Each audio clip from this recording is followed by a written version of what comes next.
about to be completed in Davao City, Surigao, and Zamboanga. I think in the Visayas, we will have Visayas, Tacloban, and Bacolod.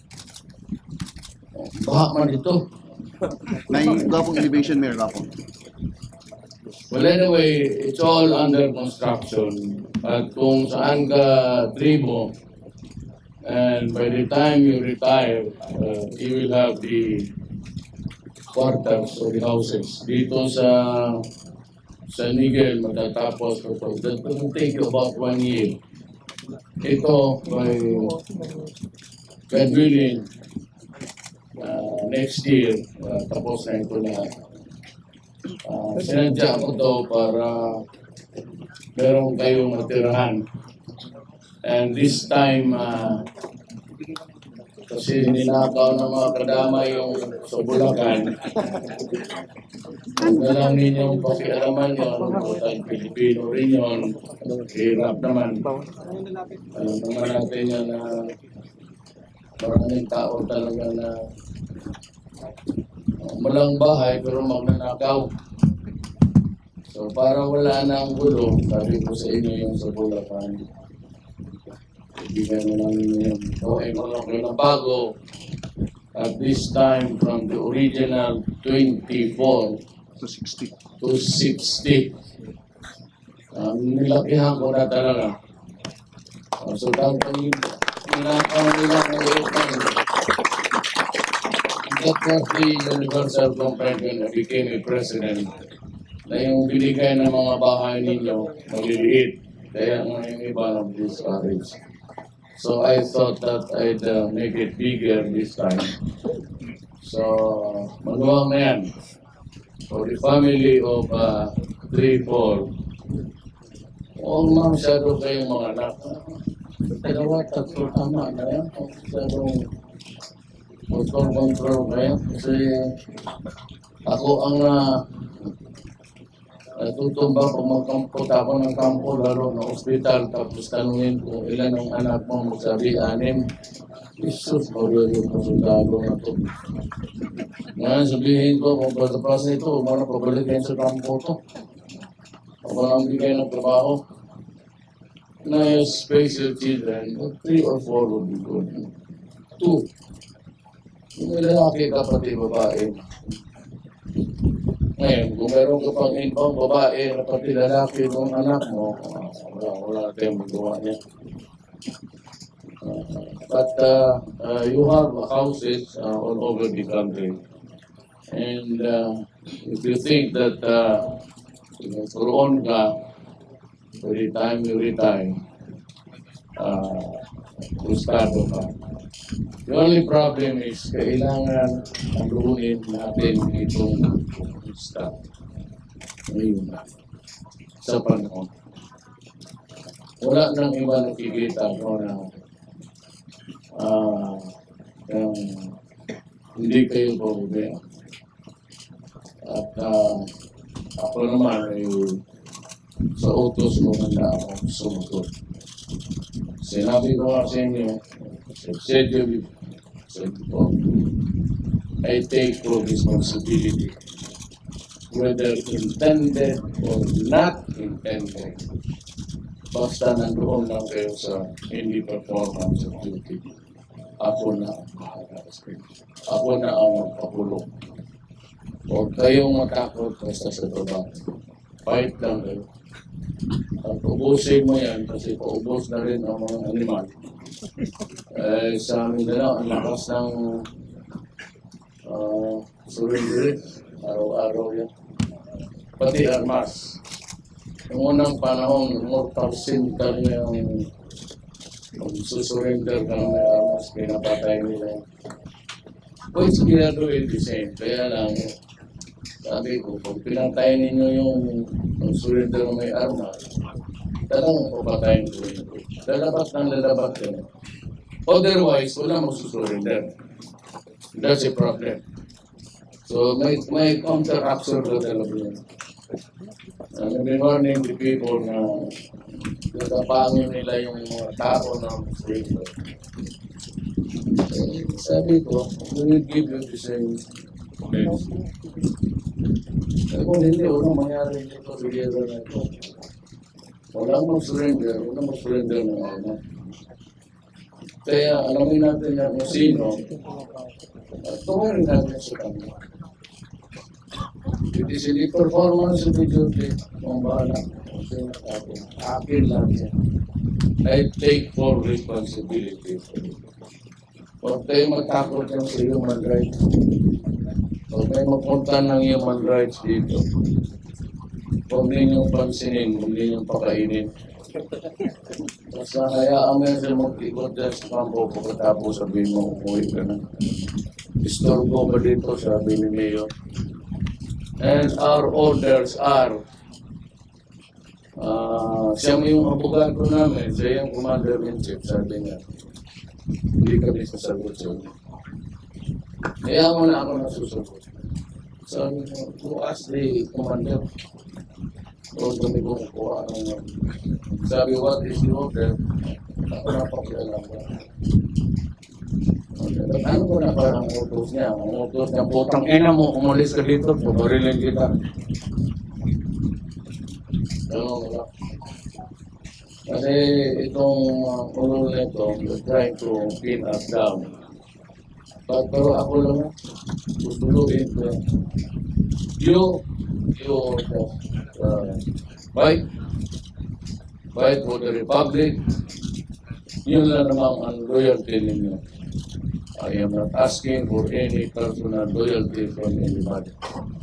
We all work for the Constitution. Doon tayo loyal. At huwag kayong matakot, hingi ako sa inyo ng pabor na ako'y magdiktador. Hanggang 4 years na ako. At I will not stay there even an hour longer. Ang sabi nila magdiktador ako, it is your sworn duty to oust me. And ayaw kong umalis sa Malacanang, parilin ninyo ako. Kasi hindi isang ayaw niyan sa Constitution ng dictator. But for the time that I am the president, total ang hinihingi ko lang para naman sa bayan. Tulungan tayo. At hindi ko kayo matulungan.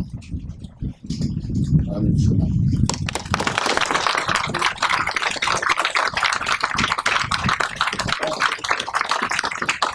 Ganun din sa mga pulis pala dito.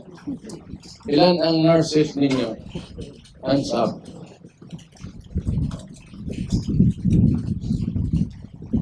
Mapapasel ako dito. Kung mag-training yung iba, kasama ko ngayon, asyo for training. Minili ako ng mga kapalit. Ganon din sa pulis. Trabaho lang kayo. Huwag kayong matakot. Huwag kayong matakot pumatay, lalo na sa trabaho ninyo. Mas malungkot ako, siguro galit kung unahan kayo. Gastos kaya maggawa ng pulis. Ilang taon niya mag-aral kayo tapos papatayin lang. Sayang ang gastos ng gobyerno. Dapat kayo ang pumatay.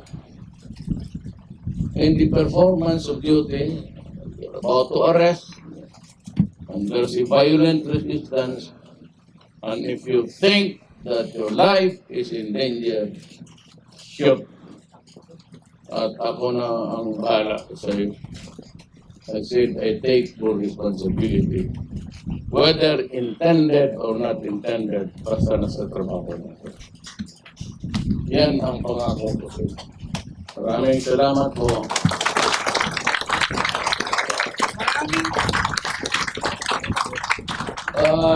Let us do it with honor. Sino ang nag-birthday ngayon?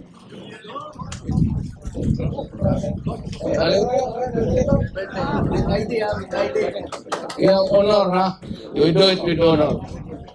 Sino ang nag-birthday ngayon? Come forward and be recognized. Okay.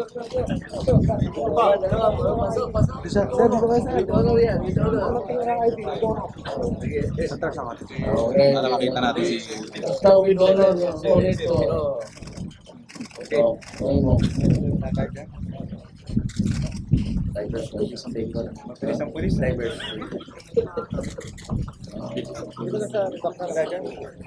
Army.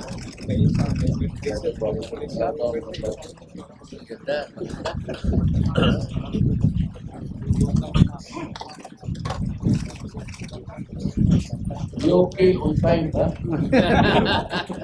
Relo ka na. Yun na ba? Go.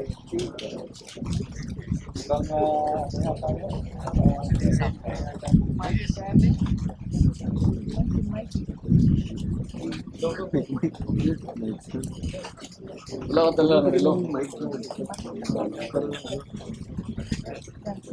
Ito yung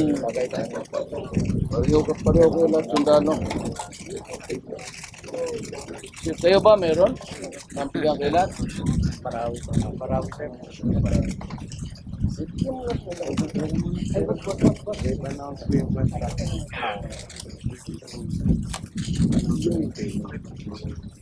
Para uniform na sila lang. Sa sunod, huwag kayo magrelo ha.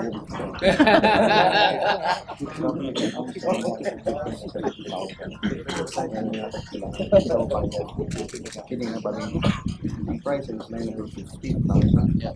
Plus minus 7. Minus 70. So, ang ano is 970. 950. 9,950 ang bayarin ng isang bahay. Minus 7,000. 7,000. 70. So, ilan na bayarin na? 70,000 ang minus 880 na lang. 880 na lang. Kaya na ninyo yan. Sagot ko yung 70,000. Over na yan sa awa ang Panginoong Diyos. Kung buhay pa kayo, about mga 4 year bago ako magalit. Baka panagtag na naman ako sa student para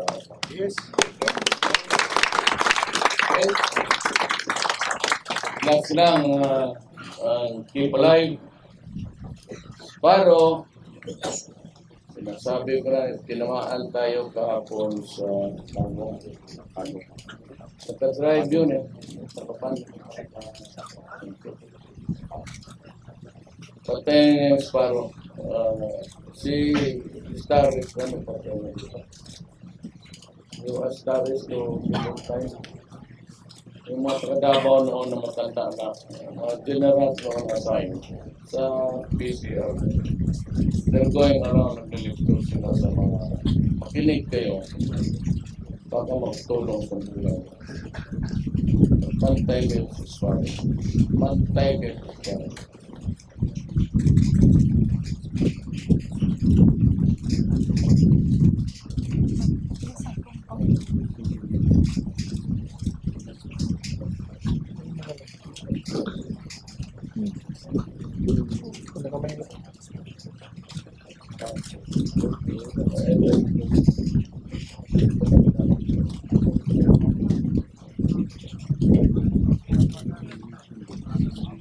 Wala naman yung si Ed, no? Seryo? Si former Task Force Davao Commander. He's in charge of the rehabilitation of